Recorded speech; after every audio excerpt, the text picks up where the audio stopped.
So does anyone actually remember this game?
The answer is no, you don't. Team Buddies was a strange game. It's ended up as one of those obscure PS1 games that just left no legacy or lasting impact on people. But in this case, I just can't understand why. I know the term is overused nowadays, but Team Buddies is genuinely underrated. It's just so weird and distinct and fun. And it's also one of the hardest games I've ever played. It was so utterly infuriating to me as a child that my parents eventually confiscated it for years, and hate it to this day. Although in fairness I was way too young to be playing it. But even in spite of how ruthlessly unforgiving it is, Team Buddies still managed to roll up its sleeves and shove its mitts into my youthful brain matter and never let go. So here I want to share what's so brilliant about it, since it's so rare and expensive nowadays that most people are even less likely to play it than they were when it was released. Therefore, I will now take however long this video is of your Earth minutes to explain why I love this game and also complain about it. So if anyone ever finds themselves watching, I hope you enjoy this video I intended to make 5 years ago but couldn't be bothered. Team Buddies was made by British developer Psygnosis? I don't know how to pronounce it. Who had the best logo in the entire universe. Designed by artist Roger Dean, if you're curious. Which, how could you not be? Look at it. They also worked on a lot more games than I realized, including A Bug's Life, the PlayStation version of which was one of my other most played childhood games, and that one did not send me into a murderous rage. Usually. PS Gnosis also worked on Muppet Race Mania and Wipeout of all things. Absolutely amazing games. If you're unfamiliar with these, please look them up. I'm not begging, just do it. They're bangers, they slap, they do all sorts of percussion. But even with competition like that, Team Buddies is still objectively the best game they developed for. But don't just take my word for it. What say you, GameSpot review from 24 years ago? Alright, whatever. Anyway, in spite of how fun, unique, or boring it is, the game seems to have made absolutely no impression whatsoever and just completely faded into the ether. Which is a shame, because in my opinion, Team Buddies was just far ahead of its time, in many ways. And way backwards in others, but we'll get to that. And I guarantee if it was released today, it'd be one of those games that just blows up out of nowhere on Twitch like 2 weeks Battle Royale. But given its obscure and ever more unobtainable nature, it's probably best if I give a brief rundown of how the game actually works before I start going into exactly what I love about it. I might as well pretend there's at least some structure to this video.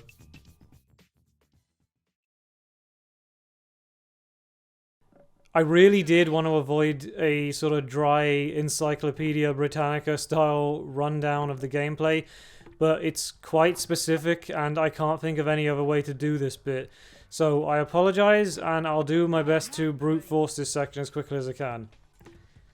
Did you like how I said Encyclopedia Britannica instead of Wikipedia? I jazzed it up a bit. Team Buddies works like this. Maps can accommodate between 2 and 4 teams. Each team has a base building and a stacking pad. The base powers the stacking pad, and if the base is destroyed, so is the pad, which is a more or less fatal blow to the team, because the entire gameplay relies on the crate system, which requires the stacking pad to build stuff on. The pad is a 2x2 square, and it can accommodate sort of every combination of crates that you can possibly arrange on a formation of 2x2x2. You can only open constructions on your own team's stacking pad, and if you break crates that aren't on a pad at all, they'll just provide health and ammo. Different formations on the pad will create different weapons or bodies or vehicles. The game features loads of different weapons. They're arranged into sets, one for each of the 8 worlds, and then there's also a bunch of extra ones that I'll mention later, probably. Formations are quite common sense in a way. Horizontal formations make weapons, and vertical ones make bodies. And then filling the entire pad with 8 blocks will create a vehicle. Generally, every weapon set features a basic weapon that requires a single crate, grenades that require 2 horizontally, and then a heavy weapon that requires 4.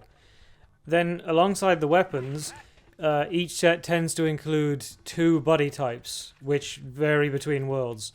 So, for example, in World 1, 2 crates vertically will create basic infantry, the weakest unit in the game, and then 4, which would be 4 vertically, will create a commando, who are basically just infantry but stronger.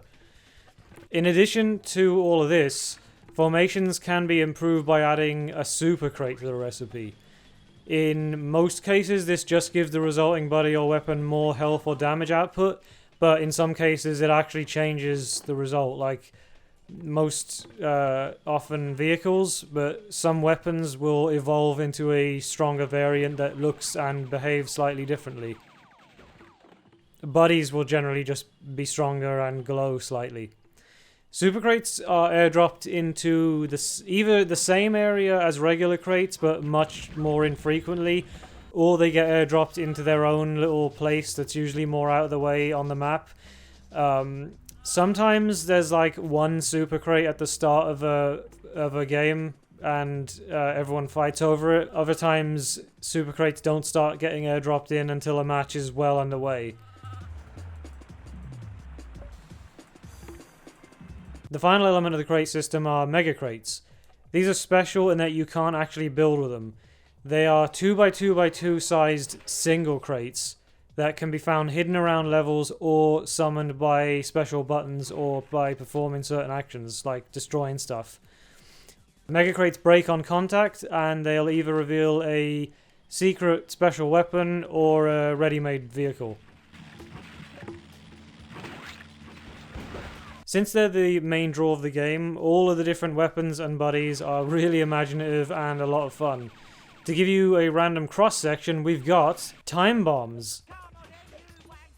The most satisfying shotgun in any game ever. Lightning gun.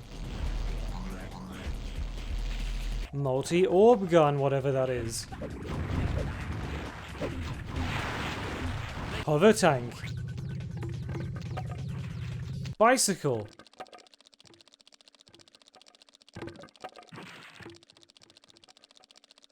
Huge mech. And ridiculously overpowered flying saucer. If I don't stop myself, I'll just end up spotlighting everything, but there's so much more. Like flamethrower. Gatling cannon. Flame tank. End of being alive barrels. I know I'm joking around here, but I actually do want to stop and talk about this for a moment, because this stuff is the meat of the game and is the exact part that appealed to me so hard as a kid. The developers made sure that every single weapon, vehicle, and buddy feels and sounds different and is actually fun to play with. For example, hover tanks feel slippery and light. Heavy tanks genuinely feel like they weigh a ton and are very slow to accelerate and struggle on basically any kind of incline. Some of the weak weapons lack any satisfying feedback to a genuinely hilarious degree. Orb guns feel extremely weird and sound incredible. Planes actually feel like they have to turn like planes, I imagine. I'm not a pilot. Unless you try strafing with them, which behaves really weirdly, which I imagine it would if you tried strafing with a plane. Even the defenseless gimmick vehicles are fun, because they either handle much faster than combat vehicles, are unique looking, or are just so absurdly weak and slow on purpose that it's honestly hilarious. Weapons, as I said, are organized into sets, with each world tending to have progressively more outlandish equipment. World 1 has by far the most basic stuff, standard Uzis, grenades, rocket launchers, etc. World 2 begins to spice things up a bit with time bombs and Gatling guns. World 3 introduces flamethrowers, but by the time you reach the end of the game, you're building things like lightning grenades, quad rockets, stealth jets, and giant robots. As for the buddies themselves, you start off with just basic infantry and commandos, the latter playing more or less identically to infantry but with more health and they carry crates faster, with neither of these units having special abilities. But then World 2 introduces the medic, one of the most irritating buddies in the game because they're quite good at stalling and nuisance tactics. Their health regenerates over time, much too quickly if you ask me, and since healthcare in this universe works like Looney Tunes, as illustrated in one of the cutscenes, they have a melee attack that enables them to inflate opponents with a bicycle pump, which not only wastes loads of your time as you float around helplessly waiting to deflate, but taking any damage at peak inflation is instant death. Just like the economy, am I right, guys? No, seriously, am I right? I don't know how the economy works. Ninjas are extremely satisfying to navigate with due to how light and acrobatic they are. They can use their katana melee attack to break up crate formations on enemy stacking pads, and even have a bonus melee attack incorporated into their jump. They're probably my favourite unit to play as because I feel they have the best mix of mobility and utility, not having the most powerful buffs but also not having particularly severe disadvantages. And speaking of severe disadvantages, cyborgs are extremely slow and very heavy, but in return are incredibly durable. They can't be temporarily squished by vehicles like other buddies can, and they even have an electrical melee attack that can damage vehicles. They might well be my least favourite buddy type to play as simply due to how painfully slow they are. They can actually temporarily squish other buddies like vehicles can by jumping on them though, which is amusing. As is their ability to violently hurl other buddies across the battlefield. Next up are stealth buddies. They're kind of odd in that they're somewhat similar to basic infantry in many ways. They're very slow to carry crates and they look similar. But again, this is a trade-off for their big advantages, specifically that they turn invisible after a few moments without firing a weapon or walking in water. This allows for some fun, as you can get right up among your enemies' business without them having any idea you're there. But something that always impressed me is that if you pick up a crate while invisible, the AI will actually understand that the crate isn't just floating around on its own, and they'll work out where you are and will attack you. Stealth Buddy's most annoying ability though is the fact that their melee attack lets them steal weapons from other buddies, and sometimes it can actually take a moment among the chaos to realize you've lost your weapon at all.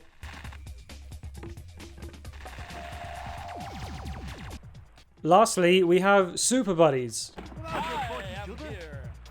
complete with little Superman shield symbols on their chests. Although, given what psychopaths all the buddies are, they're probably a lot closer to Homelander than they are to Superman. They're the strongest buddy type in the game, by far, and they make moving around actually feel effortless. They almost glide walk across the ground. In their Super Crate variation, they can even fly without limit. They're also the only buddies who can carry crates in one hand. Like cyborgs, they can't be temporarily squished and have a melee attack that sends opponents spinning away, which is very annoying, although their primary attack is their laser vision. Super Buddies are also some of the most radically different units gameplay-wise, as in exchange for their superpowers, they actually cannot use any weapons or vehicles at all, which is a necessary bit of balancing. It might sound like there would never be any reason to not just have 4 of the strongest buddy type on each team, but with all the risk and reward involved in their different skills and disadvantages, variety actually is often the best strategy. For example, a team of 4 cyborgs would have a hard time fighting faster opponents, even if they are physically weaker, because they will just never catch them. And while Super Buddies are incredibly powerful, they can still be overwhelmed by enough firepower, and their laser vision, while infinite and spammable, is nevertheless a fairly weak attack. It's genuinely hard to overstate just how much fun all of this makes the combat. It's very clear the developers wanted to make sure that it was never just bland shooting. The game refers to weapon sets as toys, and yeah, it feels appropriately fun. If the core gameplay is crazy combat, the tools provided had better be entertaining, or else it would just kind of miss the point. Along with the combat being fun, the world design and style itself is just excellent and really captured my imagination as a kid. You've been seeing it throughout the video, so I don't really need to go through everything, but it has this rounded, bouncy, squishy cartoon aesthetic that's coupled with satisfying symmetry and minimal neat textures. Everything pops, with color I mean, although things do also literally pop. The floaty limb design is adapted nicely to other animals, and the deformable terrain weaves quite the rich tapestry of where each battle has taken place over the course of a game. The destructible elements like rocks and trees even drop fun little power-ups, some of which, like shields, speed, and temporary infinite ammo, provide genuine advantages, while all of the actually fun ones, like rocket boots, jetpacks, and the venerable fish shoes, are just a hilarious nuisance that adds to the madness. The fish shoes in particular, I really just want to mention for a second, because there's a bizarre amount of care put into them, given the fact that there is quite literally never a situation where you would need them. They cause you to slip and slide around on land, and just basically fuck up your control. But in water, they have very precise control and allow you to move really fast. But there is never enough water for this benefit to be of any use whatsoever. It's just the developers messing with you, but I love that they put this detail here.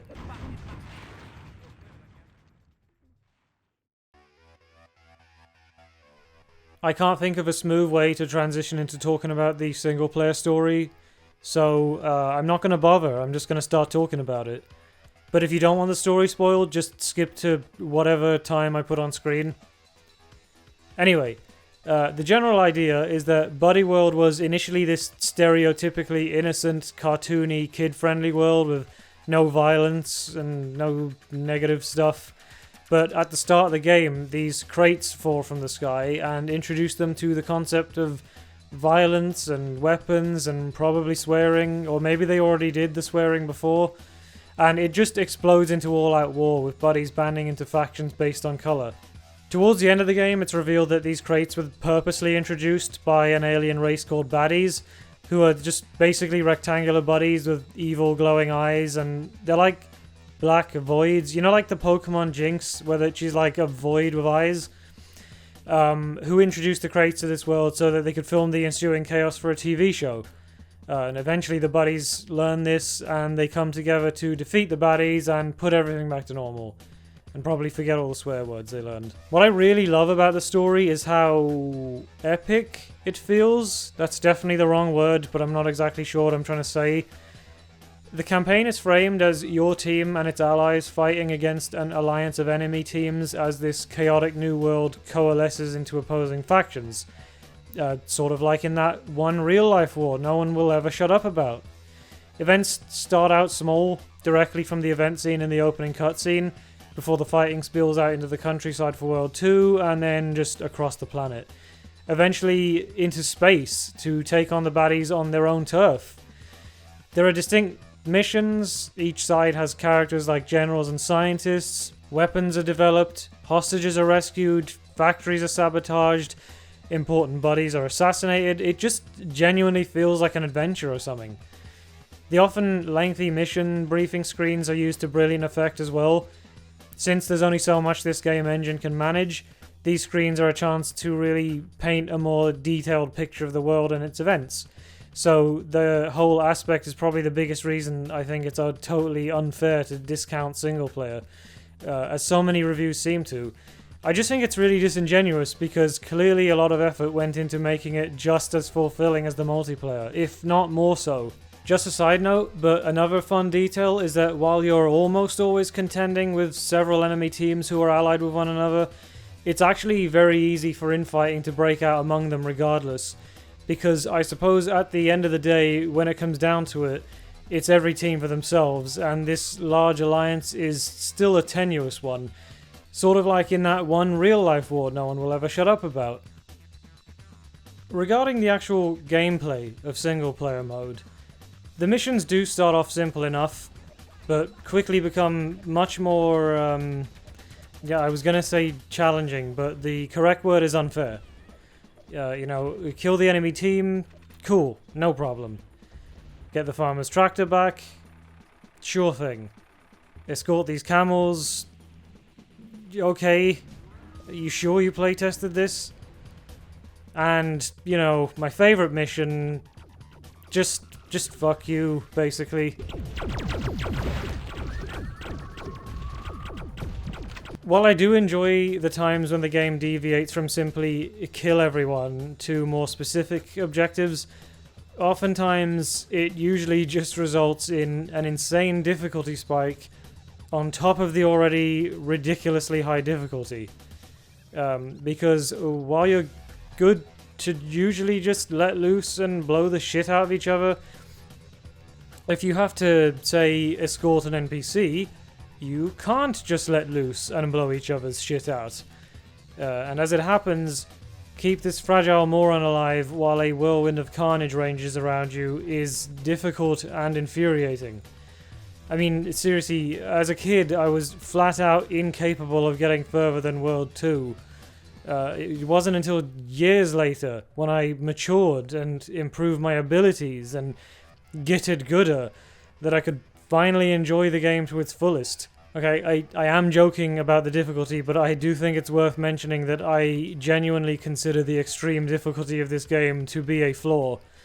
On the one hand, I do recognize that the vicious level of challenge is part of the game's edgy, uncompromising identity, but at the same time, if you told me Team Buddies had never been playtested, I would believe you. I think the main issue is that the AI is always hyper-aggressive, much more so in single player in my opinion, but even as early as World 2, you'll start to notice that you have barely a couple of minutes to get your team set up before you are overrun with fully armed enemies.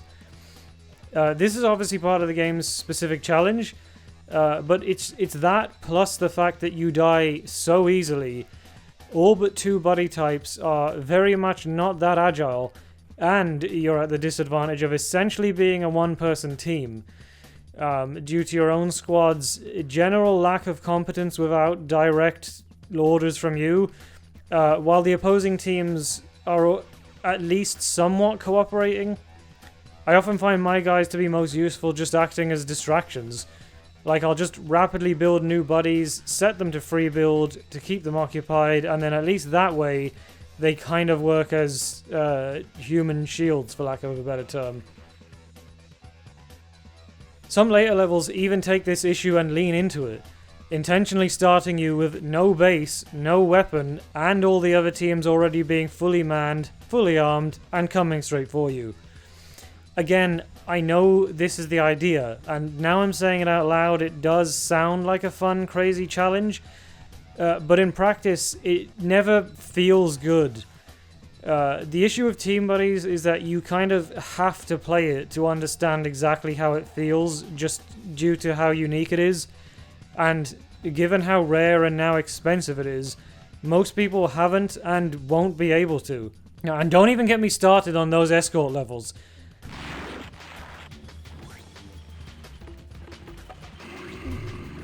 Before I move on, let me just show you an example or two. And if you still don't believe me after that, that's totally fair enough. Okay, this is me playing more or less to the best of my ability. I'm not playing badly on purpose to make the game look bad, I never do that. But look, this is literally seconds after starting. I have barely had time to build one weapon, and I've already got half a dozen enemies and multiple tanks bearing down on me. And I have to protect 2 buildings in this level, by the way. And this is far from the worst example. This next one is the worst example. I have to escort Icky-Men, the other race native to the Baddie Moon, to safety here, which requires activating a teleporter first each time. But that's irrelevant, because I've never got that far. And look, no base, no weapon, and about 3 seconds after the level begins, I am absolutely swarmed by baddies. Look at this. And there's a time limit, by the way. I can't just keep running away forever until they thin themselves out through infighting.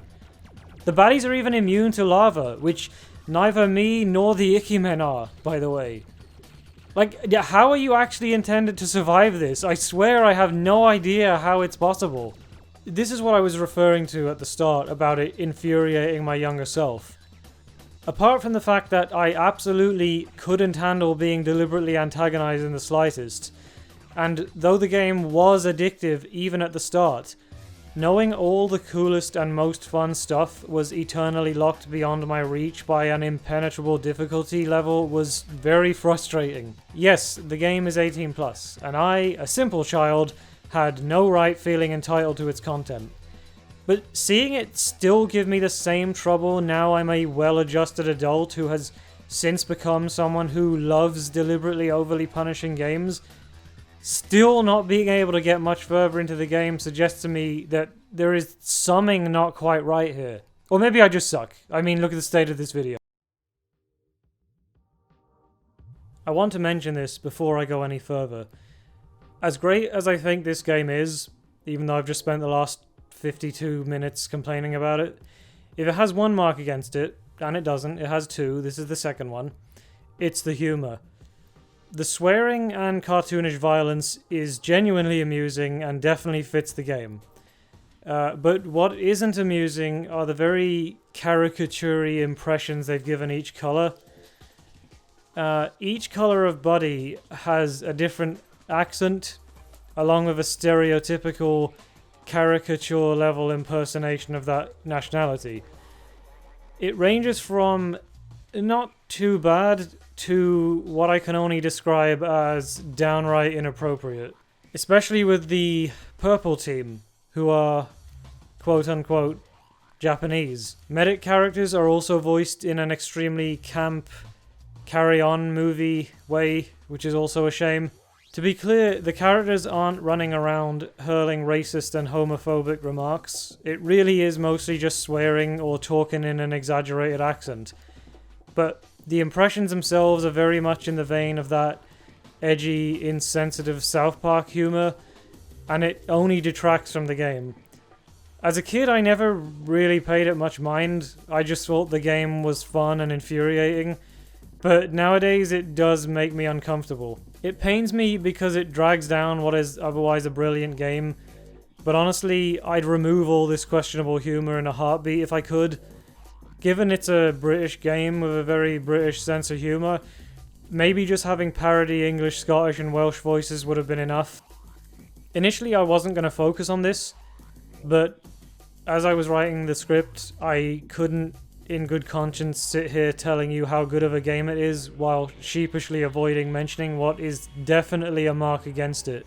And I would totally understand this alone being enough to turn people off the game. I don't defend this aspect in the slightest, and if this video is going to be something I take any pride in, I can't shy away from acknowledging the fact that this game I love has a huge flaw. one that is much more noteworthy than the difficulty. I love this game, and therefore, I would like it to be better than this.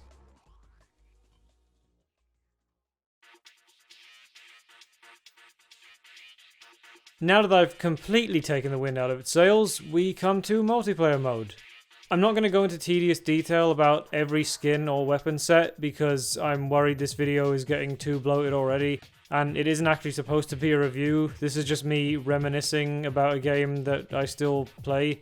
But just know that there are a lot of stuff. There's a lot of fun skins from football. Why did I say fun and then start with football? To undead, to my favorite, the baddie skin, which actually lets you play as a rectangular baddie, complete with the glowing yellow eyes and everything.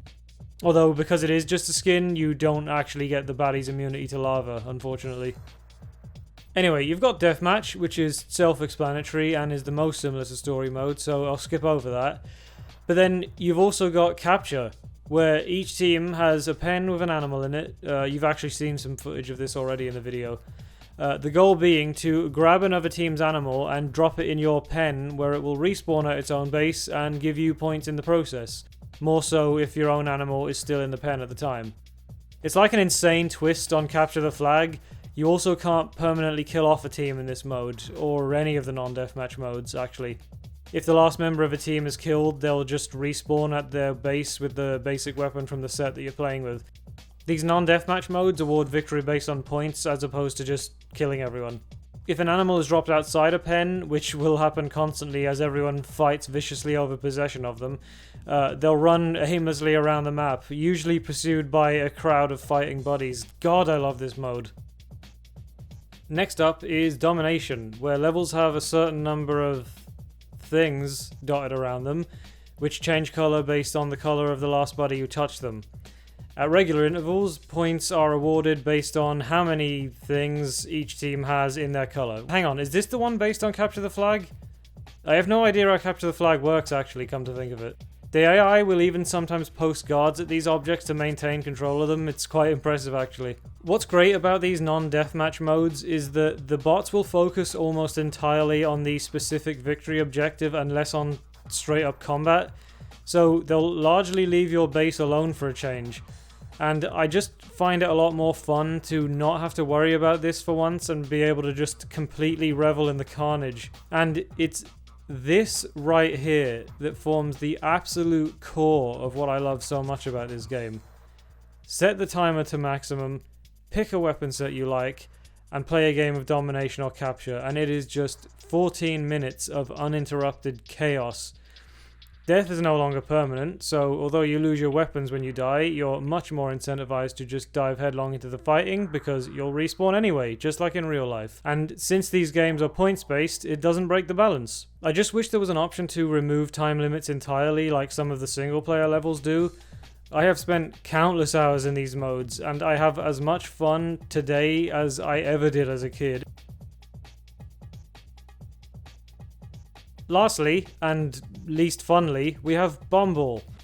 Oh, maybe this is the bit GameSpot was playing. Bomball deviates the most from the standard gameplay. No bases, no building, just bombballing.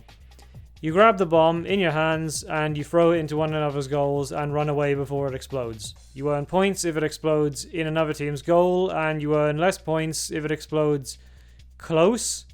I think. It's kind of confusing. While it can be fun in its own way, and I definitely give the developers credit for variety and managing to stretch the system to accommodate such a different gameplay style, I play Bomball by far the least.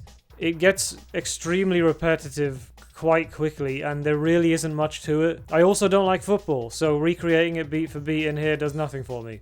Although on the Space Bomball map, you can do this funny thing where if you play as a super buddy and you put the bomb down up here, it won't actually explode unless you explicitly throw it.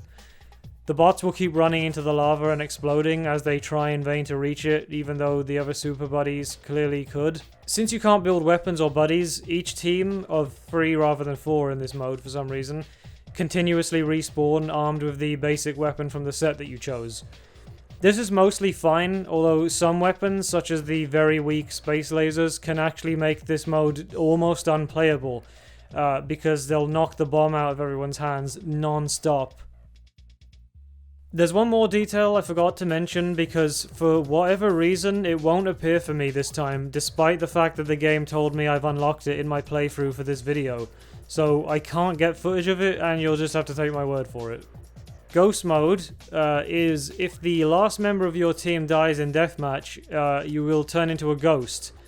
It's mildly entertaining. You can't use weapons or really do anything at all, except scare living buddies, who will then try in vain to attack you. You go invisible after a few moments like stealth buddies, and if you float over the smoking shoes of a recently killed buddy, you'll actually be brought back to life. Now, I literally feel like I'm just listing shit off about the game now. I hate this. Moving on. Before I give my closing thoughts on the game, I just want to say that, as may have been evident from how rough and primitive this video has been, I am in no way a YouTuber or content creator. This was just some random thing I felt like I needed to do. And can I just say, I've gained a newfound respect for people who do this for a living. This was just meant to be a random short video airing my thoughts on an old forgotten game, but this was hard fucking work. Like, this was weeks of work just to put together something remotely presentable that isn't even particularly long or good. I had to keep stopping myself and being like, hey, you remember this isn't your job, right? Like, this is just a fun pastime random thing you chose to do. Anyway, I just wanted to mention that. Making videos is really hard. But back to the game. As I said at the start, I feel like the main reason Team Buddies didn't leave a lasting impact on people is because it was just too far ahead of its time. The intense, fast-paced, wacky multiplayer aspect of the gameplay is like it was scientifically designed to be popular in the streaming environment of the 2020s. There really is nothing else like it. This game has such an indescribably unique feel and such novel gameplay. It took typical RTS elements and absolutely did its own thing with them. And I didn't even mention the incredible soundtrack, because just picking one or two tracks felt like a disservice to all the rest. I'd have had to just play you the whole thing. Just seriously, go and look it up. I think Team Buddies is begging for a modern update, and if the gaming industry of today wasn't absolutely rotten to the core, I would love to see someone produce a remake with present-day technology and resources. Just imagine it. Online play, bigger maps, more than 4 teams per match, larger team size limits, new game modes, crazier physics, a map editor, more weapon sets, more buddy classes, user-created mods, and just look at games like Crash Bandicoot quote-unquote 4 for an example of how good more wacky, cartoony games can look with more up-to-date technology. Team Buddies has hardly aged visually as it is. All it would need is several more polygons and a fresh coat of paint. And remove the racism. Now get out.